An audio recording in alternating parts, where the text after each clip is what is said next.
Bonjour, c'est le jour 7. Eh bien, vous devez commencer vraiment à comprendre ce que c'est que la méditation de pleine conscience. C'est d'être présent à vous, de le faire plusieurs fois par jour. C'est d'avoir des techniques pour pouvoir le faire. Je pense que j'y suis venue modifier pas mal de vos croyances en ce qui concerne la méditation. Bien sûr, il reste la méditation en mode off, où on peut très bien laisser venir à soi les énergies, mais c'est une autre technique que je vous présenterai probablement sur un autre défi, où vous apprendrez à méditer encore autrement. Mais là, j'ai vraiment voulu vous présenter des outils très pratiques pour que vous puissiez agir chaque jour dans votre vie, car c'est à vous de le prendre, votre vie en main. Je ne peux pas être avec vous chaque jour, mais vous, vous y êtes. Donc, allez-y à fond, profitez-en. Aujourd'hui, c'est les mantras. Alors, les mantras, c'est quoi? C'est une forme de phrase ou d'une intention qu'on se répète. C'est un mot qui vient de l'Inde. Hein. Ce sont les chants que vous pouvez entendre hindous, que vous entendez. Deva Premal a écrit pas mal de mantras qui sont très connus et qui sont des musiques qui plaisent beaucoup, en tout cas à ceux qui méditent, pour au moins pouvoir partir un petit peu dans un état de conscience plus zen. Il y en a plein d'autres, mais bon, on va partir sur Deva Premal. Maintenant, moi, je vais vous proposer aussi des mantras que j'ai adaptés personnellement et que j'utilise chaque jour dans mon développement personnel. Comme par exemple, lorsque je suis dans une phase où je suis en colère. Alors, je suis en colère des fois parce que quelqu'un m'a énervé ou alors parce que je suis en colère contre moi-même. Aujourd'hui, je sais reconnaître que je peux être en colère contre moi-même parce que j'ai fait quelque chose qui ne me convient pas et que j'ai à transformer quelque chose dans ma manière d'être.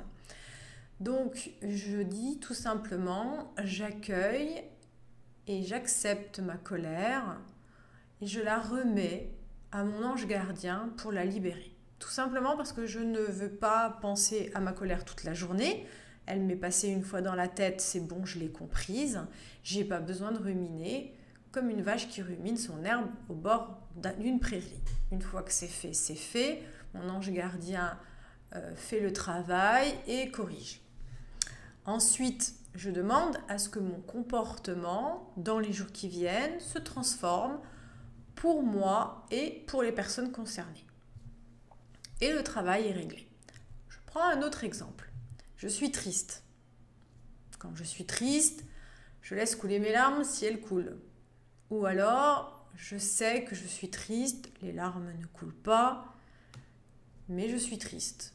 Eh bien, tout simplement, je dis, j'accueille et je libère ma tristesse que j'ai aujourd'hui. Ça ne sert à rien de résister contre une émotion, elle est présente.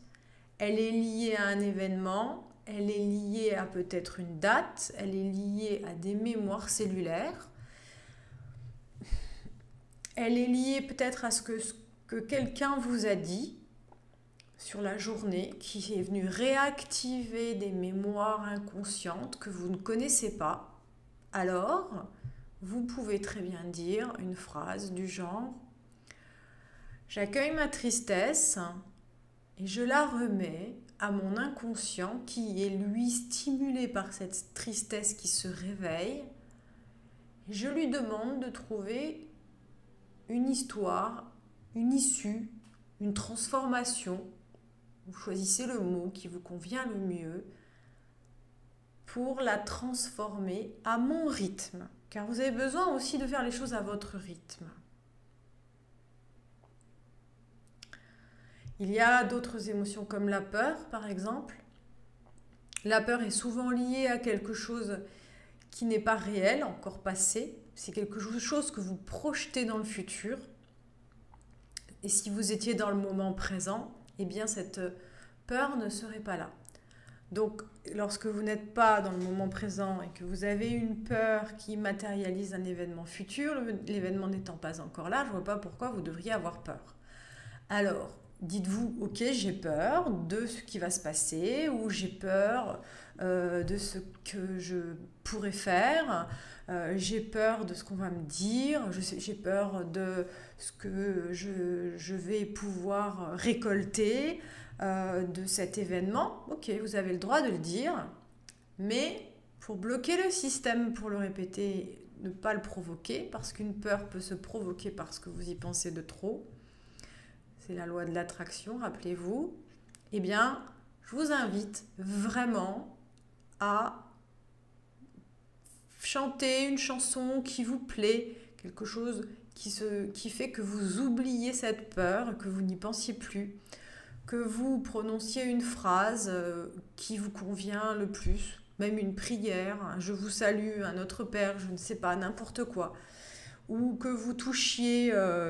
moi, j'ai souvent autour de mon poignet un bracelet de perles. Et vous touchez la perle rouge, par exemple, j'ai des perles de couleur, vous touchez la perle et vous dites je suis la perle rouge, je suis la perle jaune, je suis la perle de couleur verte. Et puis vous laissez passer cette énergie de la peur. Parce que la peur, c'est une réaction qui n'est pas présente, en fait, encore, qui n'est pas concrétisée dans votre vie. J'ai parlé de la colère, j'ai parlé de la tristesse, j'ai parlé de la peur. Il y a également l'énergie de honte. L'énergie de honte, c'est que vous avez honte de vous ou alors vous avez la sensation que vous faites honte à quelqu'un. C'est pas forcément uniquement à vous-même que vous proposez cette émotion, mais c'est peut-être quelqu'un qui vous fait ressentir qu'il a honte de vous. Peut-être parce que vous êtes forte, peut-être parce que vous avez dit des choses qui n'étaient pas les plus agréables de votre vie, peut-être parce que vous ne vous plaisez pas à vous-même. Voilà, c'est une émotion qui correspond à une forme de jugement. Essayez de prononcer un mantra du genre « Je suis la perfection de jour en jour ». Pour ne pas créer la reproduction via la loi de l'attraction de la honte. Vous êtes issu d'une énergie divine, vous êtes issu d'un groupe, comme je vous ai dit, ce que vous faites à vous, vous le faites aux autres, ce que vous faites à quelqu'un d'autre, vous le faites à vous-même.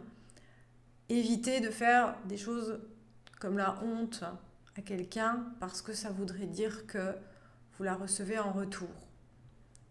Ou vice-versa. Si vous avez honte de vous, eh bien vous allez créer la situation que les autres ont honte de vous. Alors parlez vraiment de vous comme une beauté divine, même si vous avez des rondeurs, même si vous avez trop mangé, même si vous avez trop bu le jour-là, même si vous avez été ridicule, même si vous avez eu un moment où vous n'avez pas été parfait. Essayez de retrouver déjà le droit à l'erreur, le droit à vous tromper, et puis surtout la tolérance envers vous-même. Alors, vous pouvez prendre un mantra comme « Je récupère la tolérance » ou « Je m'accepte tel que je suis ».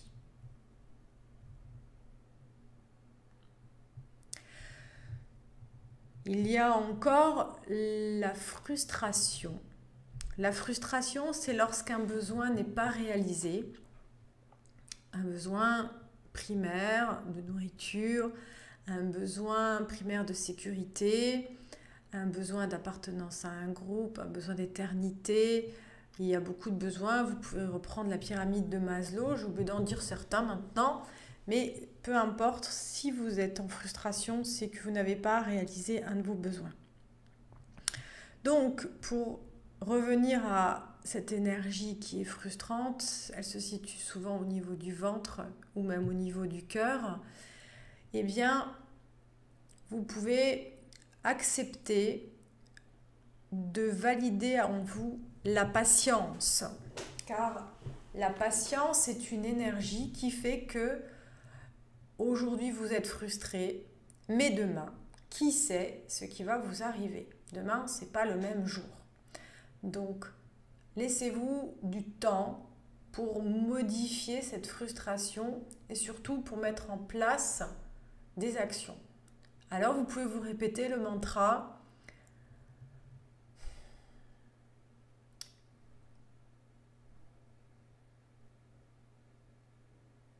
de toute lumière vient un projet. Et vous verrez le travail que fait ce mantra. Voilà pour le jour 7 de la méditation et du défi. Je vous souhaite beaucoup de plaisir et en tout cas, je vous invite vraiment à finir vos journées dans l'énergie de la joie, car l'énergie de la joie est une énergie positive qui vous fera vous sentir mieux de jour en jour. Et pour ce faire, rencontrer des amis joyeux, parler avec des gens joyeux, regarder des films joyeux, discuter avec des personnes autour de vous qui sont positives, ou jouer avec vos enfants et jouer avec vos animaux de compagnie pour terminer la journée de manière la plus positive possible. À bientôt! Et si vous êtes intéressé, vous pouvez vous abonner à la chaîne YouTube ou à ma chaîne Facebook ou à mon lien LinkedIn. Bonne journée!